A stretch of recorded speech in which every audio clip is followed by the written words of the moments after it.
ዓለማችን ላይ ከፍተኛ ተጽዕኖ ካመጡ መጽሐፎች መሃል አንዱና ዋነኛው መጽሐፍ ቅዱስ ነው። ይህ መጽሐፍ በዓለም ላይ ከ2.5 ቢሊዮን በላይ ተከታይ ባሉት የክርስትና እምነት ተከታዮች ዘንድ ትልቅ ዋጋ ያለውና ትልቅም ክብር የሚሰጠው መጽሐፍ ነው።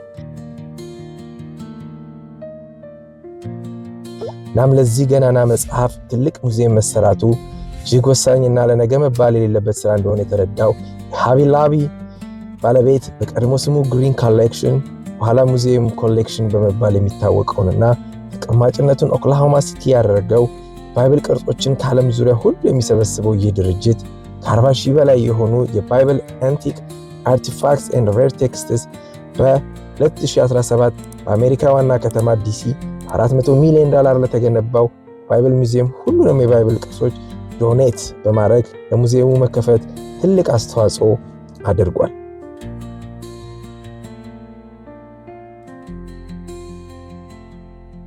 ባይብልን 40 ያህል ሰዎች ጽፈውታል ተብሎ ይገመታል።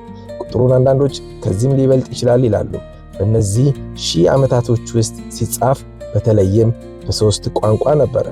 አንደኛ በሂብሩ፣ ሁለተኛ በግሪክ፣ ሶስተኛ በአረማይክ። መጽሐፍ ቅዱስን በተለይም የብሉይ ኪዳን ላይ ያለውን ዘፍጥረትን፣ ዘጸአትን፣ ዘሁልቁ፣ ዘሌዋውያንና ዘዳግምን ሙሴ እንደጻፈው ይታመናል። ከአዲስ ኪዳን ደግሞ ላጫውን ክፍል ሐዋርያው ጳውሎስ ጽፎታል ተብሎ ይገመታል። ባይብል እግዚአብሔርን ቃል በውስጡ እንደመያዙ መጽሐፉ ገናናነት የሚያጠያይቅ አይደለም። ከዘፍጥረት የመጀመሪያ ቃል እግዚአብሔር ሰማይንና ምድርን ፈጠረ ከሚለው እስከ መጽሐፉ የመጨረሻ ክፍል ዮሐንስ ራእይ ላይ እስከሚገኘው የመጽሐፉ የመጨረሻ ቃል አሜን ድረስ ብዙ እውነቶችን፣ ታሪኮችን፣ የተፈጸሙና ገና የሚፈጸሙ ትንቢቶችን፣ ፈውሶችን፣ ወንጌልን ሁሉ በውስጡ አጭቆ የያዘ የዩኒቨርሳችን እጅግ ተጽዕኖ ፈጣሪ መጽሐፍ ነው።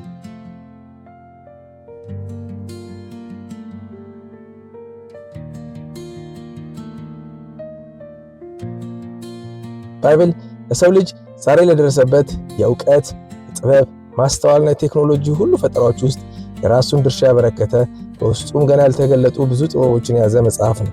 እናም የዚህን መጽሐፍ ከየት ተነስቶ የት እንደደረሰ የሚያሳየውን ዲሲ የሚገኘው ባይብል ሙዚየም በዓለም ዙሪያ ካሉ የተለያዩ የክርስትና እምነት ተከታይ ሀገራት የተሰበሰቡ የሀገራቱ ቋንቋ የተጻፉ ብዙ ቅርሶችን ይዞ ጎብኚዎችን ይጠብቃል።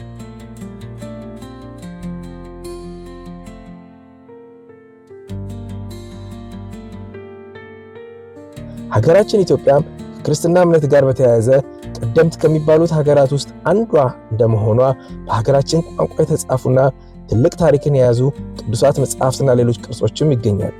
ከኛም ሀገር በዘለለ የግብፅን የኮፕቲክ ኦርቶዶክስ ታሪክን፣ የሶሪያ ኦርቶዶክስ፣ የካቶሊክ ባይብል፣ የሂብሩ ባይብል እና ኢስተርን ኦርቶዶክስ በተለይም ራሽያና የምስራቅ አውሮፓን የክርስትና ታሪክን የሚያሳዩ ብዙ ቅዱሳት መጽሐፍቶችን በሙዚየሙ ያገኛሉ።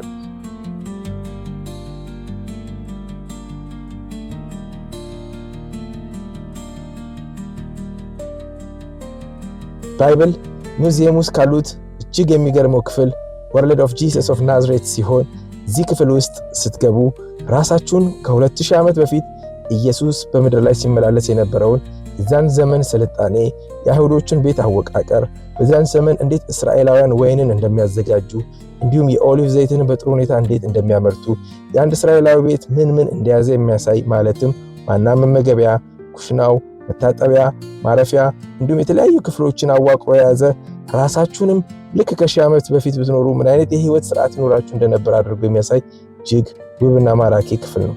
እዚህ ክፍል ውስጥ ያን ጊዜ አሳ አጠማመድ፣ እንዴት ቤት እንደሚገነቡ፣ እንዴት ምግባቸውን እንደሚያዘጋጁ ብቻ ሳይሆን አጠቃላይ ያን ዘመን ምን እንደነበረ ቁልጭ አድርጎ የሚያሳይ እውነትም የ1000 ዘመን ታሪክ ብልጭታ ልትሉት የምትችሉት አይነት አስገራሚ ክፍል ነው።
በዚህ ክፍል ውስጥ ሌላ የምታዩት አይሁዶች በምኩራብ ሌት ትምህርት ይማሩ እንደነበረ የሚያሳይ ቤተ መቅደሱን ሊገልጥ በሚችል ደረጃ የተሰራም የሚያምር ክፍል ተካቷል።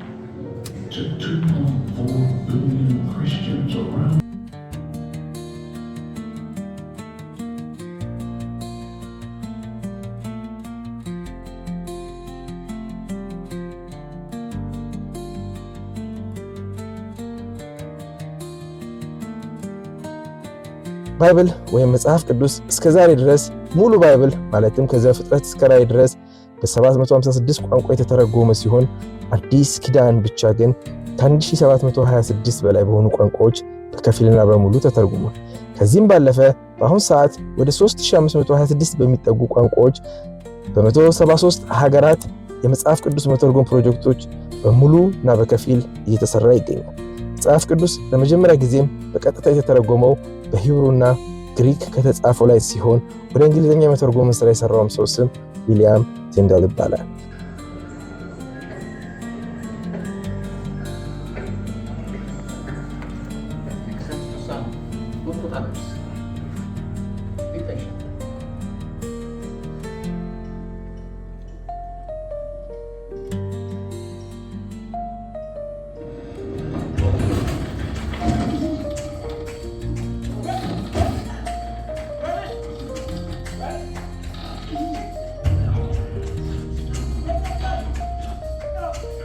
በአጠቃላይ ይህ የባይብል ሙዚየም 6 ፍሎሮች ሲኖሩት በእያንዳንዱ ፍሎር ላይ ለቁጥር የበዙ የባይብልን ታሪክ አግዝፎ የሚያሳዩ ልዩ ልዩ ቅርጾችን ይዞ እናንተን ጎብኚዎች ይጠብቃል።